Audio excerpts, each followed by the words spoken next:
Hi everybody and welcome back to Lost Genre Bridezilla. We're gonna cut the intro short because I've got for you two great stories with updates. One about a Bridezilla and one about a Bridesmaidzilla. So let's get started with the first story. This one's from user AnonWidow321. A little backstory for setup. I was widowed a little over a year ago. My husband had a substantial life insurance policy as well as a successful business that I have recently sold. I have no financial issues. I can raise my daughter without worry. My older brother proposed to his girlfriend back in January. She's nice and seems to love my brother. We have had no issues in the past. With everything going on, their wedding planning has been put on hold until recently. Our state has slowly started opening.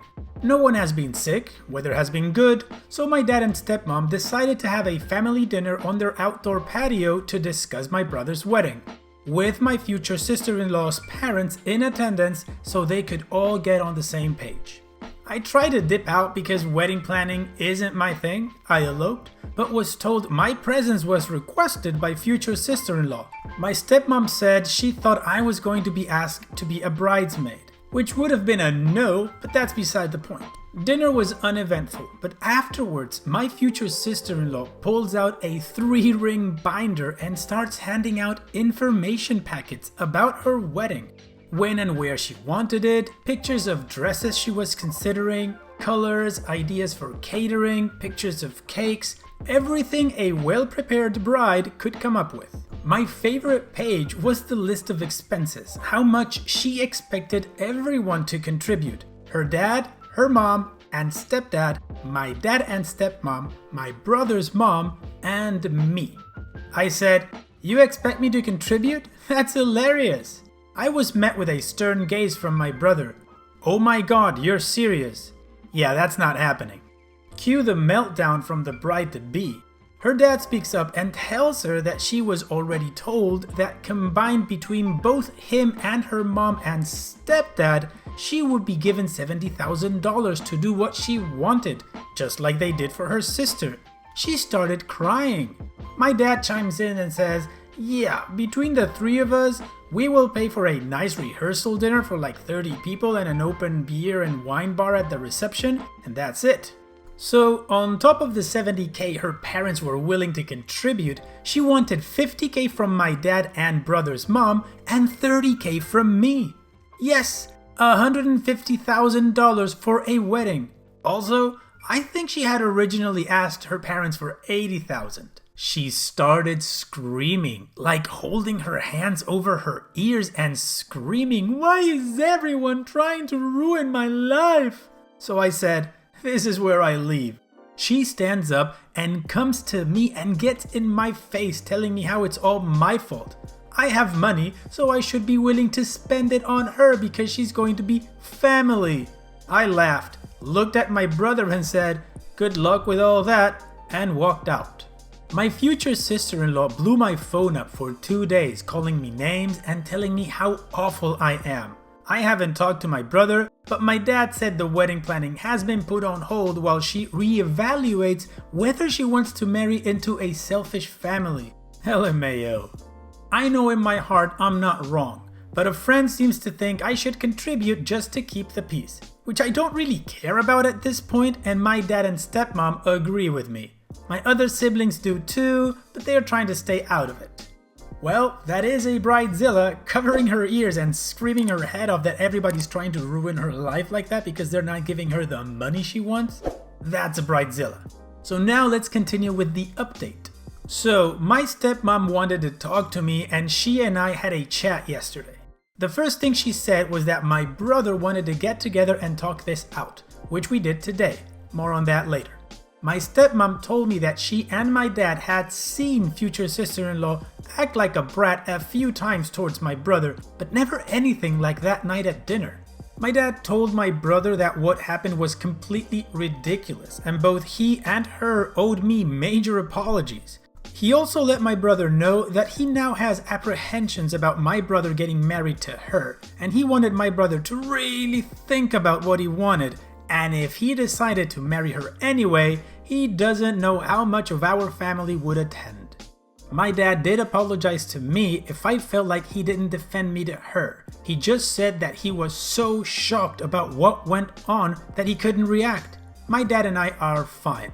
As for my brother, it's sort of uneventful. We met for lunch at my dad's house today. When I walked in, he tried to hug me, but I wasn't having it. He did apologize, sincerely I believe. He told me that he knew about all the wedding stuff she had prepared, but not the expense sheet, and that he had told her weeks ago what his parents were willing to pay for, and that she could not ask me for money. When I started laughing, he knew that she didn't listen to him and he was upset, but didn't want to cause a scene in front of everyone. He went on to say that when they left, he blew up on her and she told him that she couldn't believe that he was okay with his family being so selfish, and it escalated from there with her packing a bag and going to a hotel because her parents said she couldn't go to their house. I asked him where they stood now and he just shrugged. I asked if he still wanted to marry her, but before he answered, I said that I didn't care. It was his life and he could do what he wanted, but I, and my daughter whom he adores, would absolutely not be there. And if he did marry her, that our relationship would change forever. I would never ask my dad to choose between us, and that I am perfectly capable of being civil to him at family events. That was it. I did hug him when he left and told him that I hope this all has the outcome he can live with. I'm okay with how it ended. I don't want an apology from her. She means nothing to me now. I feel like this is over and I can let it go. What do you guys think OP's brother should do? Should he marry this girl? I mean, does he love her enough that this behavior is just nothing compared to how fantastic and awesome she is? Or should he run away, cancel the wedding and, get out? I'd go for number 2. Anyways, let's move on to the main story, which is a bit longer and has 2 updates, but stick with me because it is fantastic. This was from user Zurabi. My friend B got engaged last year. She wanted a small, elegant wedding and we've been planning it since the day the rock got on her finger. She's having 50 guests, 10 tables of 4 and 10 more at the top table. The location is this beautiful wooded area full of leafy fruit trees, owned by her step-grandparents, and they very kindly agreed to let her have it and pay for the tables and chairs. We're a bridal party of 4 girls, including her future sister-in-law. One reason why the wedding is small is because she and her fiancé wanted to put in more money towards their house. They both work good jobs and want to start a family soon, so they decided on a large house. They also don't want to spend their life savings on one day, all of which I totally agreed with. Her sisters are pitching in to help decorate the place with fairy lights before the wedding. The groomsmen offered to turn up the day before and lug around the heavy stuff, including arranging the chairs for the ceremony and tables and chairs for the reception dinner. I've been with B through the catering, renting the linens and serveware, and the cake and the dress fittings, and I think we've spent around $5,000 on the whole wedding so far, not accounting for the generous help offered by her friends and family in terms of labor. Her cousins are helping with wedding favors, a little basket showpiece of crystal fruit since the wedding is in an orchard, and some handmade chocolate from someone her cousin's sister met in Belgium. In all of this, B constantly counts her blessings and thanks everyone. She gave us complete freedom over our dresses, and one of the bridesmaids is doing our hair and makeup on the day. B is getting a professional to do hers, but even that was upon our insistence that she had to look like the star she was. We've finalized the caterer, the seating, the menu, and invitations. Then, future sister-in-law enters the picture. The sequence of events is numbered for chronology. 1. The bridesmaid dresses.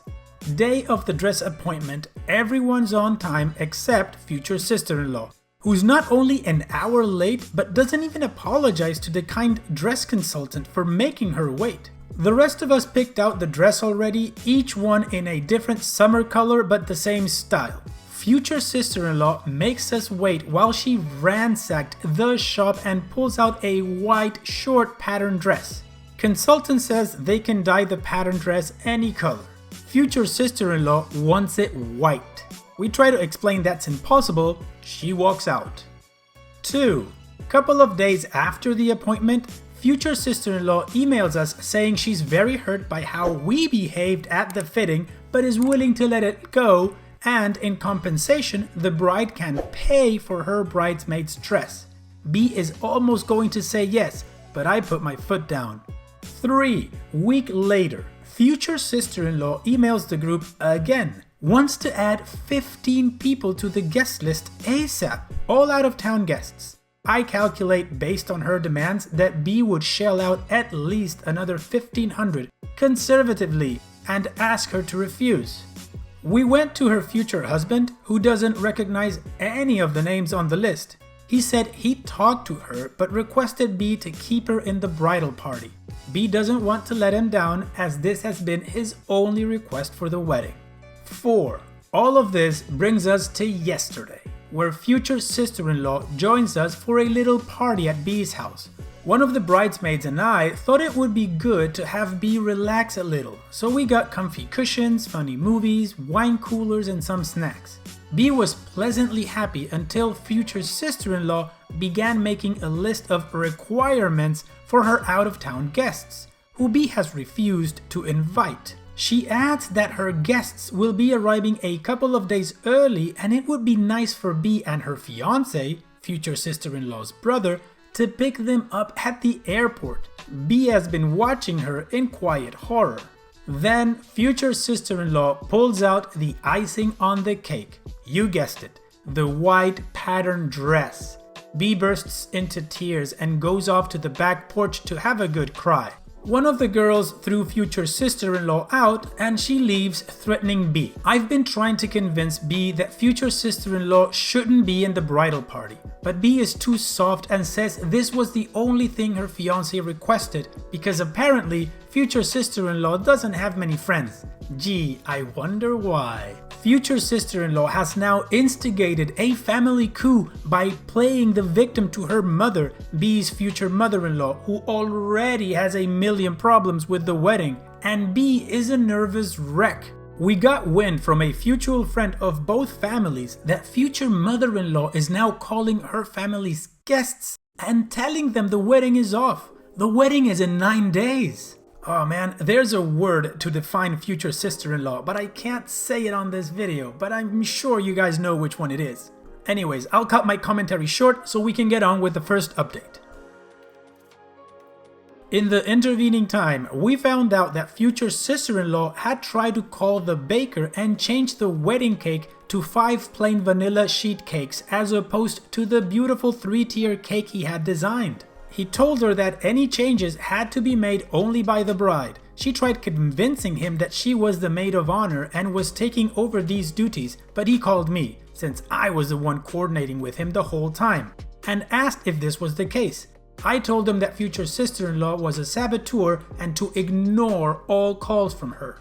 We took the issue to future husband, who, for the first time since I've known him in nearly 3 years, flew into an actual rage. He drove us to his mother's house where future sister-in-law is staying till the wedding and ripped her a new one. They are officially uninvited from the wedding. His mother and future sister-in-law keep sending me and B angry passive-aggressive texts and emails, but we're blocking them. In the last one, his mother sent a vitriolic message saying she would make sure that B was completely alienated from their family and their social circle, and make her suffer in loneliness till she left her son. Joke's on her. Everyone in future husband's family loves B. Oh man, and the plot thickens, so let's keep going and get on with the second and final update. I should tell you guys that the things I'm mentioning below are not yet privy to my friend B. Bridesmaid 1, Kira, Bridesmaid 2, Sophie, and I took care of certain things that cropped up, and she's already left on her honeymoon, so we have no intention of telling her until she comes back. After dear husband banned his mother and sister from the wedding, B received a few phone calls, mostly from his mother's tennis club friends. They started going on about how B was already ruining the family and she should at least let mother-in-law and sister-in-law attend the wedding. One of them went so far as to tell B once the honeymoon phase was over, dear husband would lose interest in her.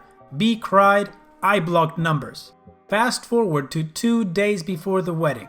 Once mother-in-law and sister-in-law had realized that B wasn't budging and dear husband was no contact, they started on us bridesmaids. Now, Sophie is a lawyer. Apparently, sister-in-law called her about 50 times during a client meeting and upset her to no extent. She came to me and said that if this was going to be the case, she would much rather drop out of the wedding. I sent out a text with mother-in-law and sister-in-law's number and asked both of them to block it. Then the email torrent started, how they were being systematically removed from their son's life by a gold-digging bee, and that as women we would understand that they never meant to ruin the wedding. I must confess, I softened up a little, but the reference to my friend as a gold digger really angered me again. All the emails were ignored. Day of the wedding. We were all getting ready at B's step-grandparents' cottage, which sits right at the boundary of the venue. The venue is an orchard that belongs to them.